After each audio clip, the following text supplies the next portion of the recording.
The chandeliers glowed like frozen stars above the gilded dining hall, spilling golden light across velvet drapes and polished marble floors.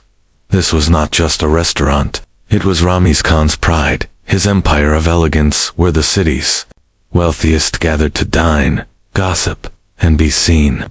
Waiters in crisp, black uniforms floated like shadows, their silver trays balancing crystal glasses that shimmered with vintage champagne. Laughter, clinking cutlery, and the low hum of live jazz filled the air. To the guests, this was paradise. To Anaya, it was a prison in the back of the kitchen, hidden from the glamour. Anaya's hands were submerged in soapy water, her belly heavy with the weight of 7 months of pregnancy. The steam from the industrial dishwasher fogged the glass. Above her, sticking to her skin like sweat. She moved carefully, her body aching, yet she worked without pause. Every plate she scrubbed was a reminder of how far she had fallen from the woman once courted with diamonds and poetry.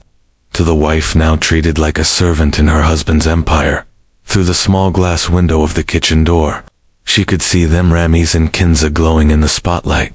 Kanza was draped in scarlet silk, every curl of her hair meticulously styled, her manicured fingers gliding across the rim of her wineglass as though it were a crown she owned.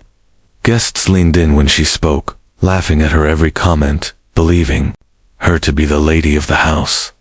Anaya blinked away the sting in her eyes and lowered her gaze. Her spirit whispered, "Endure, just endure." She had grown used to humiliation, but tonight would cut deeper than ever. "Anaya," the shrill voice cracked like a whip. The kitchen door swung open, and there stood Kanza, her red lips curving into a smile sharp enough to wound. She held a half-empty glass of wine, its crimson contents swirling like blood. "Come out here, quickly." The kitchen staff froze, eyes darting toward Anaya. None dared to move. Slowly, Anaya wiped her damp hands on her apron and stepped into the dining hall. Conversations paused as she emerged, her plain clothes, flower-streaked apron, and weary expression, a jarring contrast against the glittering gowns and tailored suits around her. Kanza sauntered forward, her heels clicking on the marble, then accidentally tipped the wineglass. A cascade of red splashed across the ivory tablecloth, dripping onto the polished floor. Gasps echoed. "Oh dear, how clumsy of me," Kanza said sweetly, her voice laced with venom, her eyes locked on Anaya. "Clean it up, right now." The room fell silent, all eyes fixed on the pregnant woman crouching to her knees. Her swollen belly pressed uncomfortably as she reached for the floor with a rag. The rich scent of wine mixed with the copper taste of shame in her mouth. Kanza leaned against the table, smirking, while Ramiz sipped his whiskey without a flicker of concern. A guest whispered, "Isn't that his wife?" Another muttered, "Surely not. A wife, working as a servant." The murmurs grew, but Anaya kept her head low, her trembling hands wiping the crimson stain as if scrubbing away the fragments of her dignity. The close-up was unbearable, yet powerful. Anaya's lashes heavy with unshed tears, her lips pressed into a thin line of endurance.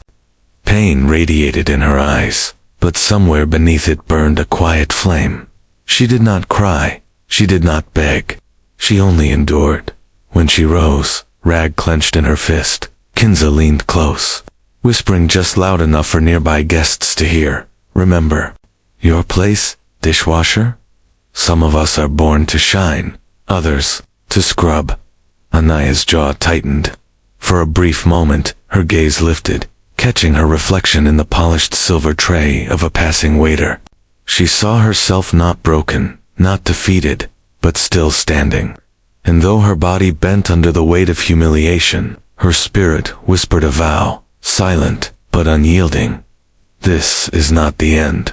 The jazz resumed, laughter filled the air once more.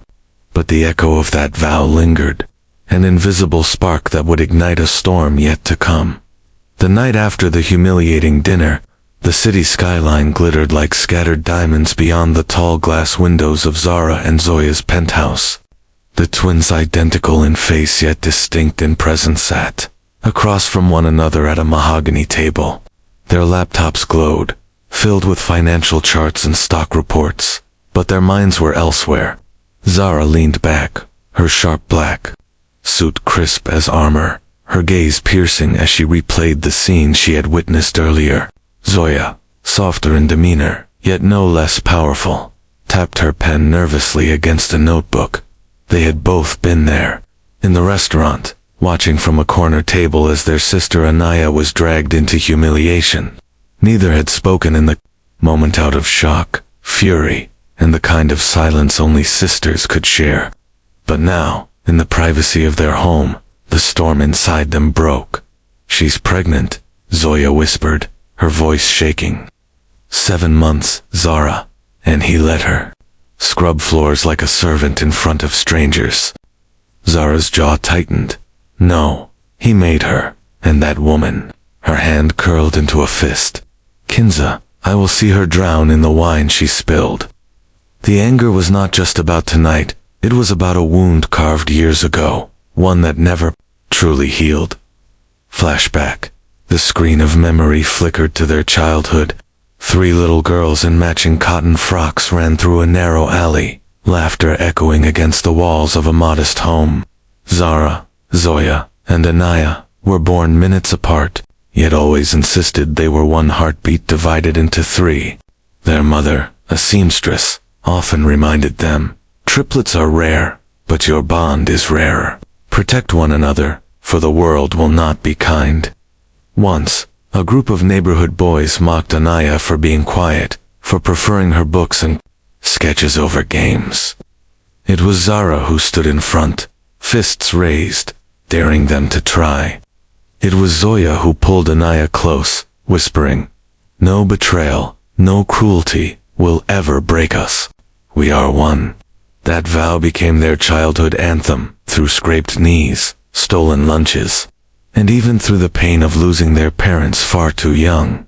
The flashback dissolved, and the present returned with the same vow pulsing between them. Life had taken them down different paths. Zara and Zoya had sharpened themselves into warriors of the corporate world, co-founders of a billion-dollar tech empire. Their names carried weight in boardrooms across continents. Anaya, the gentle one, had chosen differently. She married Ramiz, believing in love rather than ambition, in a warm home rather than high-rise towers. And now, that choice had become her cage. Zoya wiped at her eyes, furious at herself for crying. "We should have seen it sooner. We were so busy running empires while she was fighting battles alone." Zara's tone turned cold, steady the way it did before she destroyed rivals in negotiations. "Not anymore. She is not alone now. He thinks he humiliated one woman. He has no idea he provoked 3. The words hung in the air like a decree. The twins pulled up files on Ramiz's businesses, already setting wheels in motion. But more than strategy, what stirred in them was sisterhood. Images of Anaya crouching on the restaurant floor burned into their minds, fueling a rage that was no longer silent. The next morning, Anaya sat quietly in her small room above the restaurant's kitchen, her hands cradling her belly. She had no idea that miles away, her sisters were awake at dawn, plotting not just vengeance, but rescue. In their hearts, the childhood vow reignited with a new fire. This time, it was not whispered in alleys or playgrounds, but declared in skyscrapers, and sealed with blood-deep loyalty. "No one destroys one of us." And the world was about to learn what it meant when Triplet sisters decided to fight as one. The restaurant was not just a dining hall. What was Ramiz Khan's golden fortress? A stage where he flaunted his wealth and authority. But lately, that stage had a new star, Kanza. She glided through the corridors, as if she had been born to reign there, her perfume lingering like an unspoken command. The staff, once loyal to Anaya as the true wife, now bowed instinctively to Kanza, for she carried Ramiz's favor like a crown. It hadn't always been this way. Months ago, Kanza had been nothing more than Ramiz's mistress, a shadow lurking on the edges of his empire. But her beauty was sharpened by cunning. She knew how to play her role, soft whispers at night, sharp suggestions in the morning, feeding his ego while planting seeds of doubt about his wife. She is too fragile. Ramiz Kanza murmured one evening, her head resting on his shoulder as they lounged in the VIP lounge of the restaurant. Pregnant, emotional, weak. She cannot stand by your side in this empire. People laugh behind your back. They see a man weighed down by a useless wife. Ramiz's pride flinched at the words, exactly as Kanza intended. She stroked his hand, gently, her voice like honey masking venom. But me, I was born for this. I know business. I know people. I can make your empire grow twice as fast if only you let me. And so, poisoned by her charm, Ramiz signed papers that granted Kanza decision-making power in both his restaurant and his investments. What had been Anaiah's rightful place as partner and wife was stripped away, replaced by a mistress who wore ambition like armor. From that day, the restaurant transformed. Kanza began arriving daily, dressed in glittering gowns, her heels echoing through the marble floors like a queen entering court. She positioned herself at the front of the dining hall, greeting elite guests, boasting of her vision for the business. Meanwhile, Anaiah was banished deeper into the kitchen, dressed in an apron that never fit her growing body. She scrubbed dishes, chopped vegetables, and carried crates far heavier than she should. Each command came from Kanza's painted lips. Anaiah, wash these again, they're streaked. Anaiah, wipe the floor properly. Guests will see the stains. Anaiah, faster. Don't waddle like an old woman.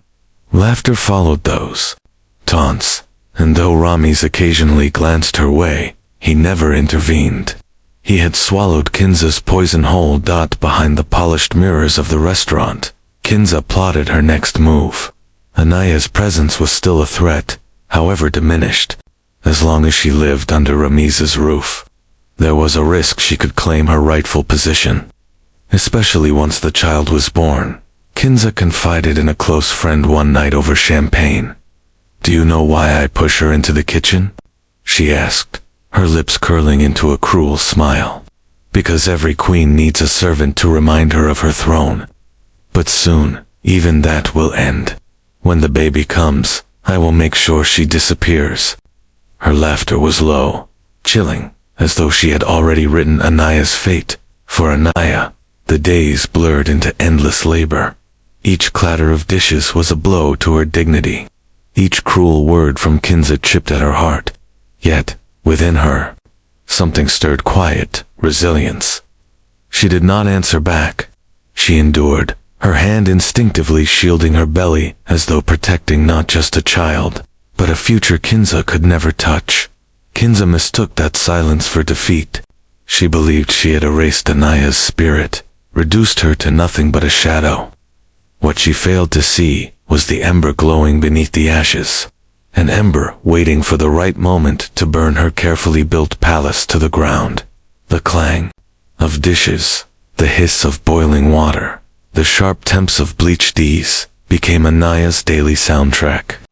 The kitchen was a world of fire and steam, where sweat and exhaustion ruled, yet she moved through it with quiet grace.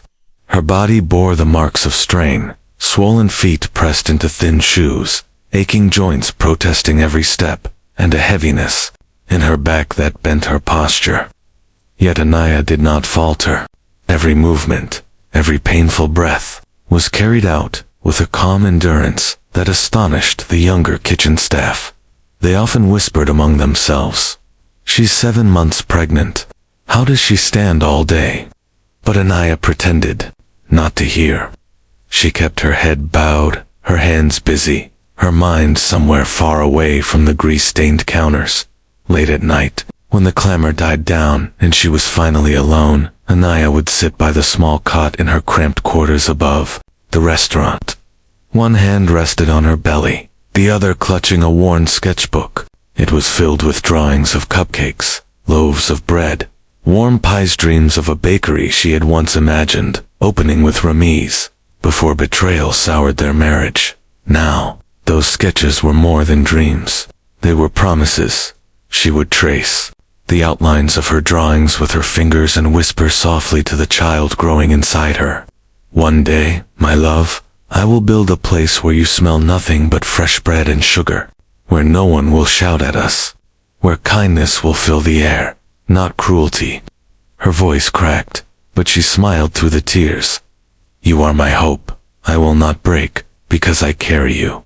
Day by day, the toll deepened. There were moments when sharp cramps doubled her over, when her hands trembled as she scrubbed pans, when the heat of the kitchen left her dizzy. But whenever she thought she might collapse, she pressed her palm against her stomach and drew strength from the tiny kicks within. It was as though her child reminded her, you are not alone. Kanza, of course, noticed the exhaustion and exploited it. She would time her orders precisely when Anaya seemed weakest. Another tray of glasses, don't drag your feet. Or, if you drop that plate, I'll dock your pay. Yet even in the face of cruelty, Anaya responded with humility. Never. Venom or patience baffled the staff and occasionally softened strangers' hearts. One evening, while collecting empty plates from the dining hall, Anaya nearly stumbled. A guest, an elderly man with kind eyes, reached out instinctively to steady her. Careful, child. You should not be carrying such weight in your condition. Anaya smiled faintly, bowing her head. Thank you, sir. I'll manage. The man watched her shuffle away, his heart heavy. Later, he murmured to his wife, that poor girl. She deserves better. Moments like these planted seeds, whispers of sympathy among customers, murmurs of concern among staff. Though no one dared defy Ramiz or Kanza openly, eyes were beginning to see Anaya for what she was, a woman of strength, carrying herself with dignity despite the chains of humiliation. At night, as the city slept, Anaya would light a small candle by her window and reopen her sketchbook. The drawings grew bold, of cakes in glass cases, a shop painted in pastel colors, her name etched proudly above the door. She imagined her child toddling between tables, laughing in the scent of warm bread. The dream was fragile, distant, but it was hers. It was what kept her spine straight when the world tried to bend her. And though Kanza thought she had reduced her to nothing, Anaya's silent suffering was becoming her greatest strength, the kind of strength that would one day break chains and burn palaces built on cruelty. Zara and Zoya never entered a battle blindly. As CEOs of a global tech empire, they knew the value of precision, facts, data, evidence. And now, the battlefield was not just corporate boardrooms, but the life of their sister. The twins sat in their sleek office tower, overlooking the city, walls lined with digital screens, displaying financial charts and news tickers. The hum of servers filled the air, a reminder that their empire thrived on information. Tonight, however, the data before them was not about market shares or product launches. It was about Ramiz Khan. Zoya tapped on her laptop, her brows knitting tighter with every line of code she ran. Look at this. Offshore transfers. Cayman Islands, Singapore, Dubai. He's funneling money everywhere. Zara leaned in, her sharp eyes scanning the numbers. He's hiding wealth from Anaya, probably preparing to cut her off entirely. Click by click, the fraud unraveled. Shell companies under fake names. Accounts linked directly to Kanza, disguised as consultancy fees. Lavish spending on jewelry, designer gowns, luxury cars, all paid for from the very empire that Anaya had once helped Ramiz build with her silent support. He treats her like a dishwasher, Zoya muttered bitterly, while he gifts Kanza diamond necklaces bought from stolen accounts. Zara's tone was cold, steely. Good. The higher he builds his palace of lies, the harder it will fall when we burn it down. The next morning, their war room shifted to a boardroom.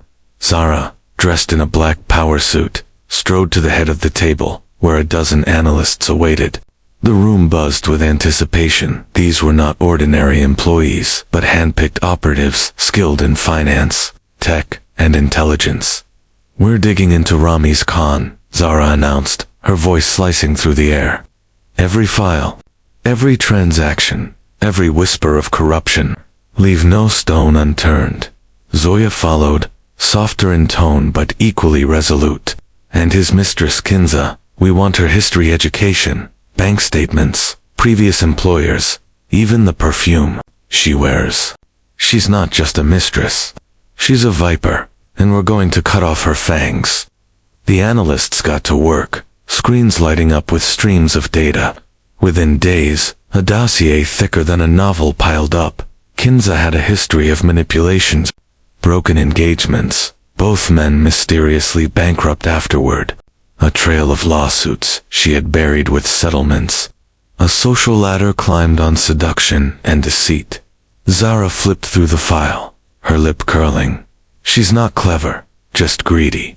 Greed always leaves footprints. But financial crimes were not enough. They needed the world to see Anaiah's suffering. And so, the surveillance began, through discreet channels.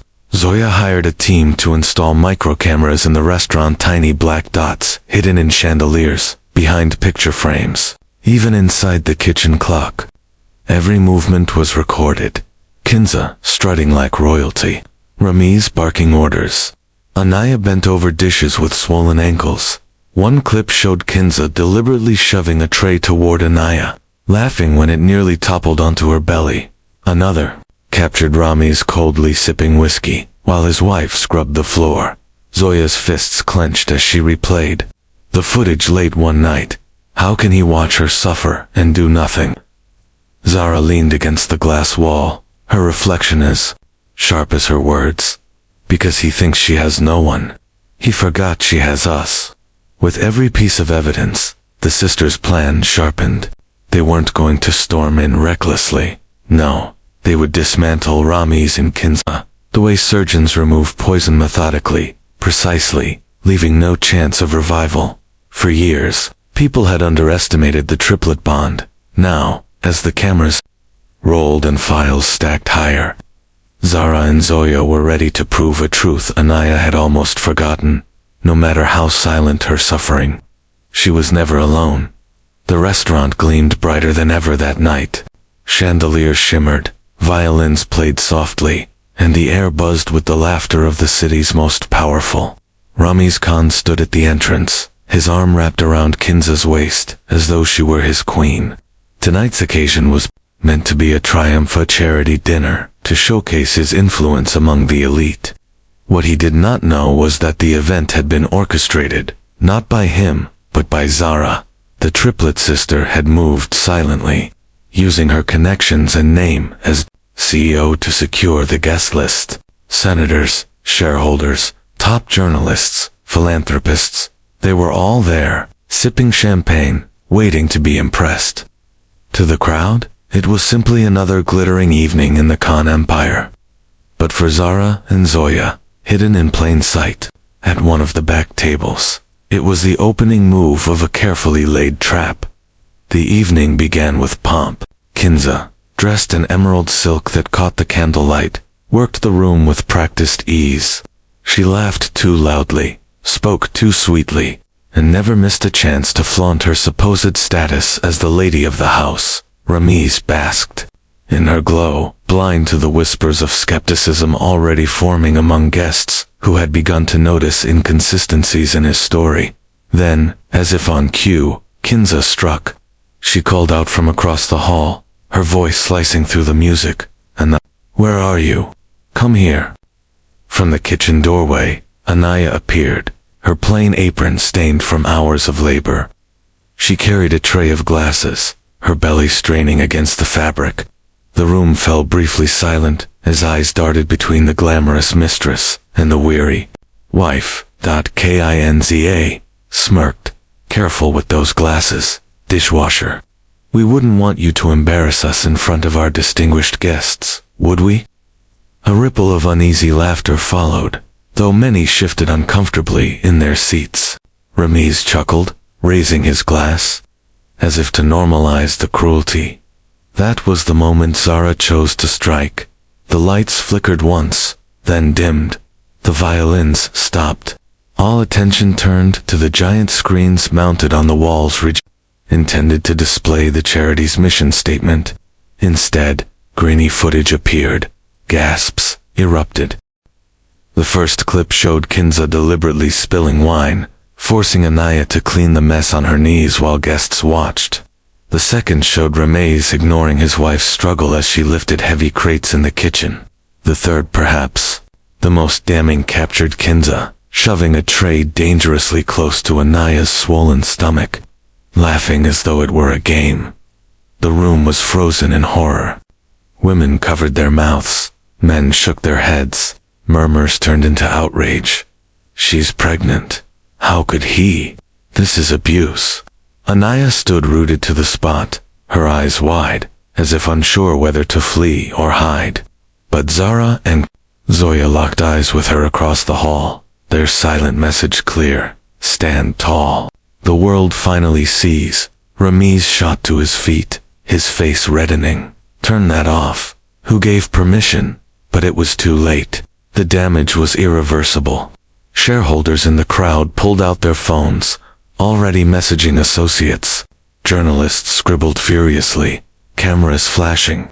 Kanza tried to laugh it off. It's fake, edited, a setup. But her trembling hands betrayed her. Zara finally rose, her voice ringing out like steel. Fake. Then perhaps the entire city can decide tomorrow morning, when every news channel runs this footage. When your investors pull their funding. When your empire turns to dust.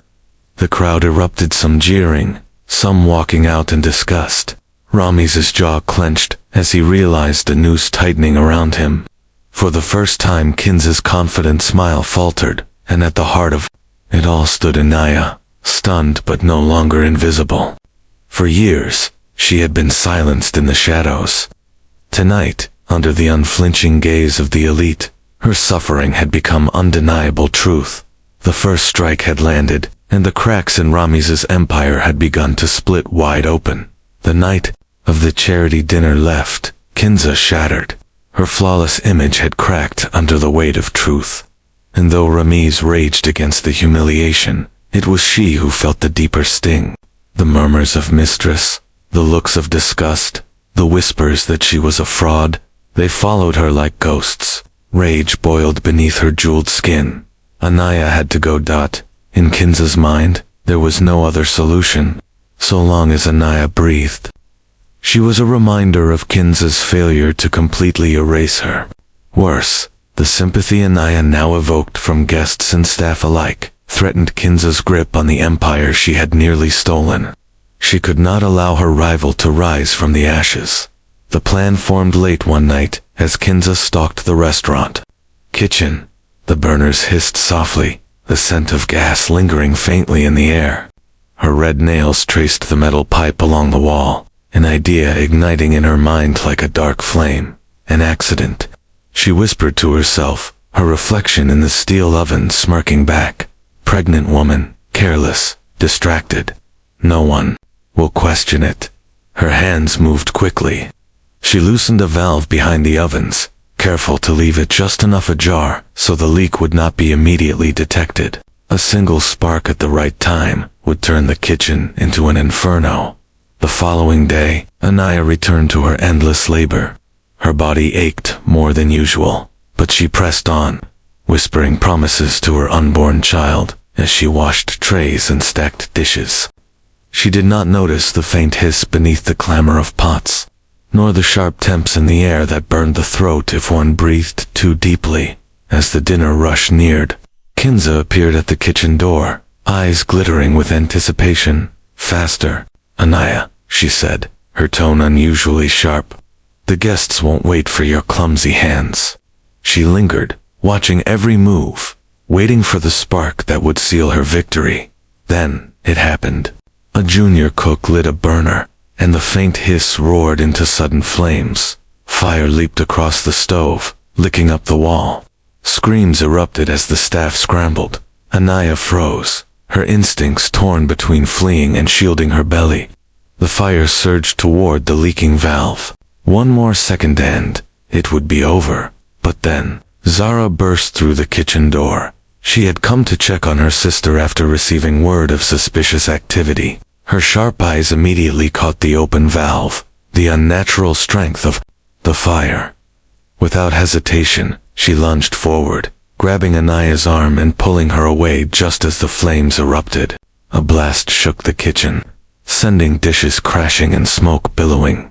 The sisters stumbled into the corridor, coughing, Anaiah clutching her stomach, while Zara shielded her with her own body. The fire was quickly extinguished, but the chaos left everyone shaken. Police were called. Investigators arrived, examining the scene with sharp eyes. To Anaiah, it was clear who had orchestrated the near tragedy. But before she could speak, Kanza stepped forward with feigned concern. "Officers," she said, her voice trembling convincingly. "It must have been Anaiah. She's been so careless lately. Everyone knows she's clumsy dropping trays, forgetting orders. Perhaps she turned the valve by mistake." The officers exchanged looks. Anaiah's apron was blackened from smoke, her face pale, her eyes wide. She looked less like a victim and more like a woman caught in her own mistake. Ramiz, ever eager to protect Kanza, added fuel. "My wife has been unstable since her pregnancy. Always distracted, always making errors. I warned her this would happen." Anaiah's lips parted, but Zara's hand on her arm silenced her. Now was not the moment to argue, it was the moment to survive. The police took notes, promising further investigation, but Kanza's poisonous words had already planted doubt. To the world, it looked like Anaiah had been reckless. To Kanza, it felt like victory. But as she walked away, her heels clicking triumphantly against the marble, she failed to notice Zara's glare there, kind that promised retribution. This battle was not over. It had only just begun. The failed gas explosion was a turning point. For Zara and Zoya, it was no longer about defending Anaiah's dignity. It was war. Kanza had crossed into attempted murder, and Ramiz had shielded her without hesitation.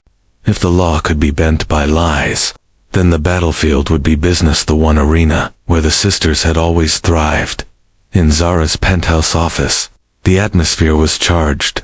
The city skyline glittered outside the glass walls, but inside, silence reigned as Zara reviewed files spread across the table, financial reports, shareholder lists, hidden bank records unearthed during their earlier investigation.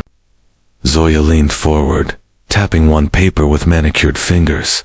"Ramiz's empire isn't as solid as it looks," she said. "He's leveraged most of his assets. A push in the right place, and it'll crumble." Zara's eyes gleamed. "We don't just push, we take." The sisters' strategy was ruthless, yet elegant.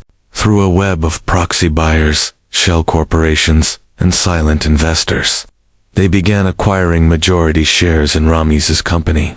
One by one, smaller shareholders sold off their stakes, enticed by generous offers. To the market, it looked like a random shift in ownership. To Zara and Zoya, it was the quiet tightening of a noose. Ramiz, distracted by negative media coverage and Kanza's paranoia, didn't notice until it was too late. Simultaneously, the sisters launched a rival Brandylision Kitchens, a high-tech restaurant chain that blended culinary innovation with digital experiences. Touchscreen menus, AI-driven service, sustainability initiatives, everything Ramiz's traditional empire lacked. Investors flocked to it.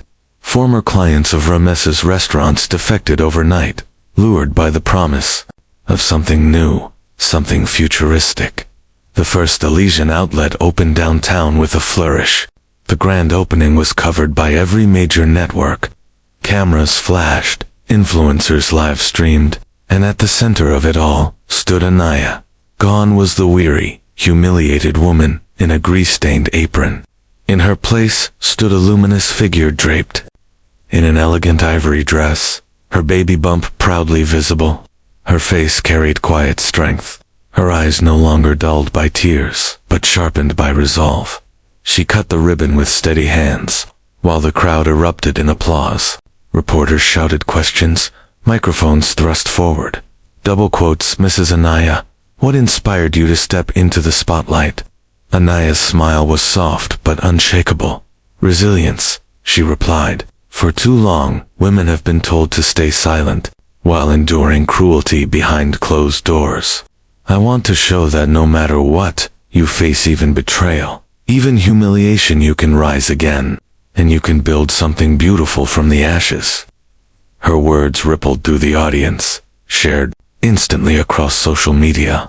Within hours, hashtags celebrating her courage trended worldwide. For the first time, she wasn't just Ramiz's wife, she was Anaya, a woman who had survived and emerged stronger. Back at Ramiz's office, chaos reigned. His boardroom, once a place of control, now buzzed with shareholder outrage. News tickers reported plummeting stock prices as footage of Anaya's radiant speech played on every screen. Ramiz slammed his fist against the polished mahogany table. "This is sabotage," he roared. Kanza's hands trembled, though she tried to mask it with arrogance. "Ignore her. The world will forget." "Forget." A shareholder cut her off sharply. "She's the face of resilience, and your names are mud. Every client we had is moving to Elysian. The market doesn't forget." Ramiz's jaw tightened as realization dawned. His empire wasn't just slipping, it was being stolen, piece by piece, by the very women he had underestimated. That night Zara and Zoya stood on the balcony of Anaya's new apartment. Below them, the city buzzed with life, and in the distance, the glowing sign of Elysian Kitchens lit up the skyline like a beacon. "We've turned the tide," Zoya murmured, sipping her wine. Zara's gaze was steady, but her tone carried warning. "The battle isn't over. Ramiz and Kanza will strike back.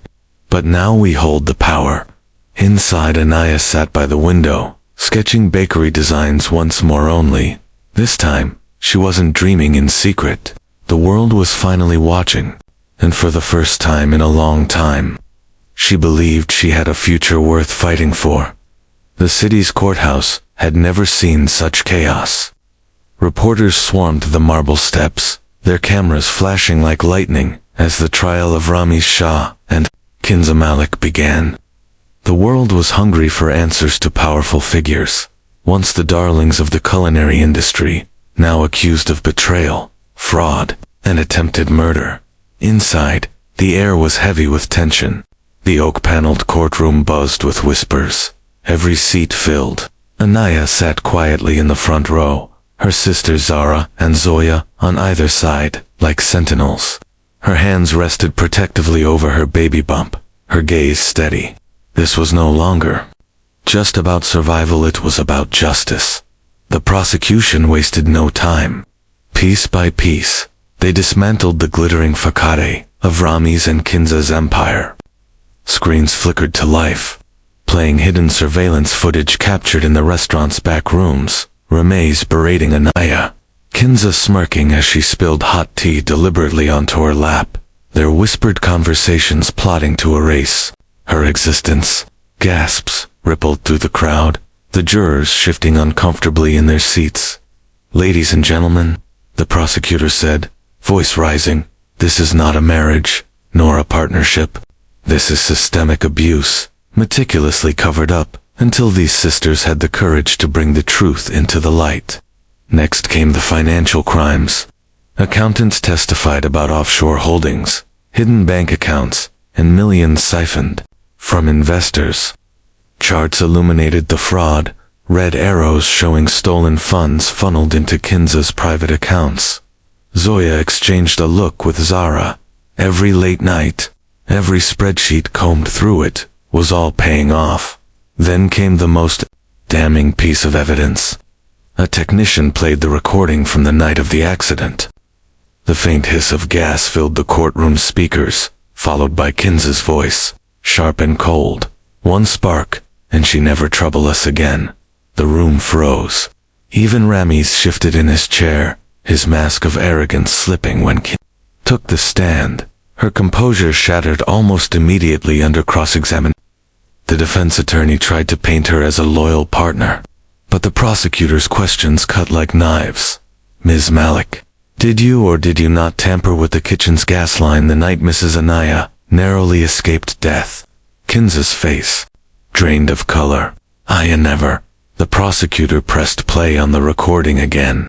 Her own voice filled the chamber, undeniable. Kanza snapped.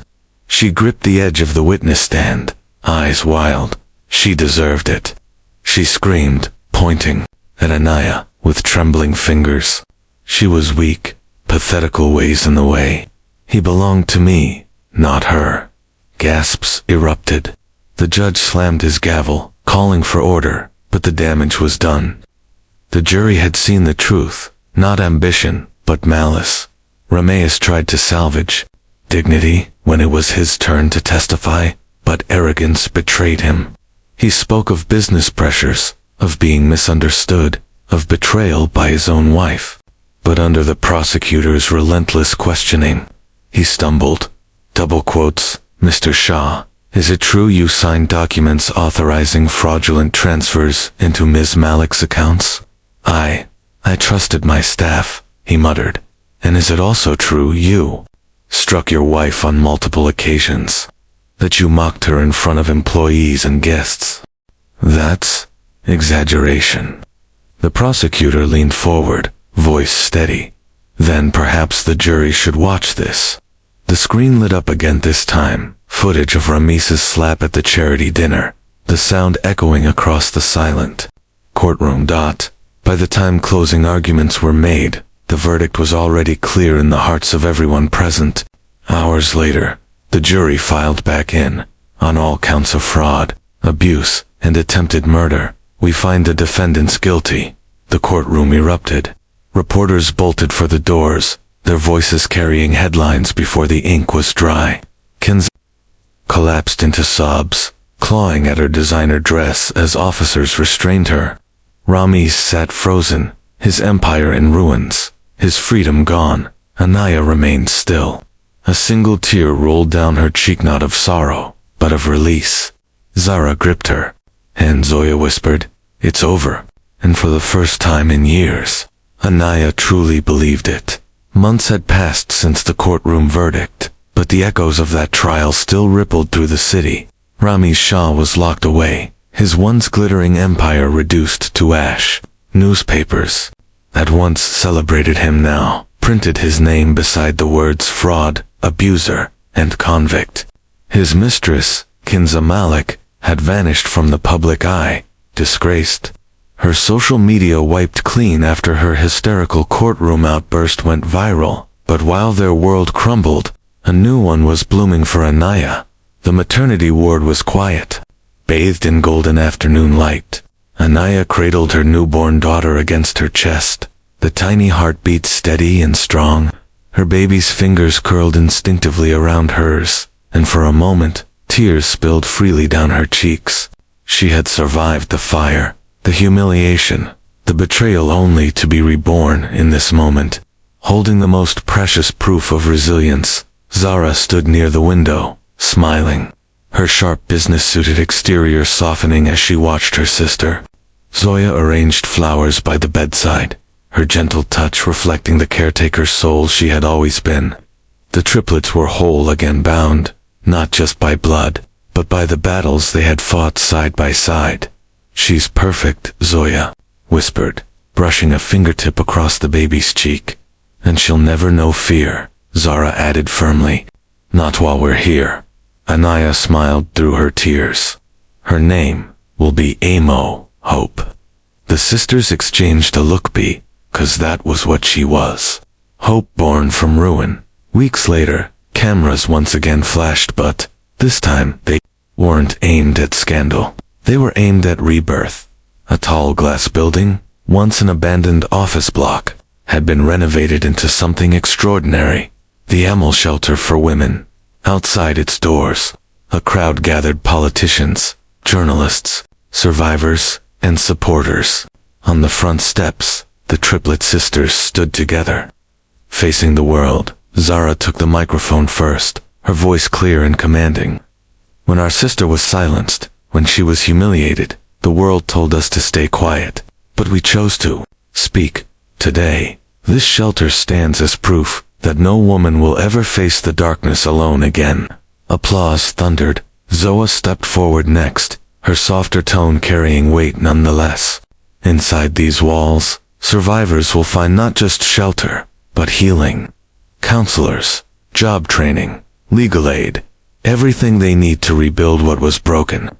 We will not just protect women, we will empower them. Then Anaya approached the microphone, Amal in her arms. The crowd hushed, as if the child's presence demanded reverence. Anaya's voice trembled at first, but then grew steady. I was told washing dishes would break me, she said, looking into the cameras, her eyes unwavering. But every insult, every bruise, every betrayal only polished my crown instead. And today, I wear it not for myself, but for every woman who has ever been told she is less. This shelter belongs to all of us. The applause this time was deafening, rising like a wave. As the event ended, the three sisters stood together on the shelter steps. Zara, the strategist, Zoya the nurturer, Anaiah, the survivor. Behind them, the building gleamed with promise. In Anaiah's arms, baby Amal stirred, her small cry piercing through the cheers, a cry of new beginnings. The camera pulled back, capturing the triplets framed against the shelter, a symbol of resilience carved into the city skyline, and over that image, a voiceover rang out, strong and defiant. He thought washing dishes would break her, but it polished her crown instead. Fade to black.